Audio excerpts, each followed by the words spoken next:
Hi అండి అందరికీ. Hello, నమస్తే. అందరూ బాగున్నారనుకుంటున్నాను. ఇది శంకు పుష్పాలనమాట.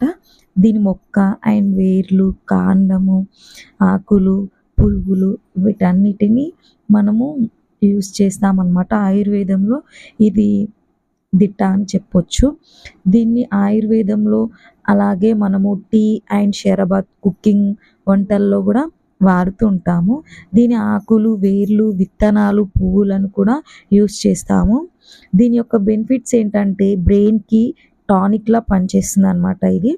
మెమొరీ పవర్‌ను పెంచుతుంది. కళ్ళు, గొంతు, చర్మం, యూరిన్ ఇన్ఫెక్షన్ రాకుండా చూస్తుంది. అండ్ ఒత్తిడి, నీరసం, మతిమరుపు, నిద్రలేమి, కంటి చూపు, జుట్టు రాలిపోవటం, చర్మ సమస్యలను రాకుండా చేస్తుందనమాట. యాంటీ ఆక్సిడెంట్స్ చాలా అంటే ఉంటాయి ఇందులో. ఇది యాంటీ ఇన్‌ఫ్లమేటరీగా కూడా పనిచేస్తుంది. ఫ్లావనాయిడ్స్ గూడా ఉంటాయి. ఇది ఆయుర్వేదంలోనే గాదు, దేవునికి కూడా చాలా అంటే చాలా శివుడికి ప్రీతిపరమైన పుష్పాలని చెప్పవచ్చు. వీటితో పూజ చేస్తే గనక ఆ పరమశివుడు ప్రసన్నుడవుతారని చెప్తారు. ఈ మొక్క అడవి ప్రాంతాలలో ఎక్కువగా మొలుస్తుంది. సో, ఇప్పుడైతే అందరు గార్డెన్‌లో గూడా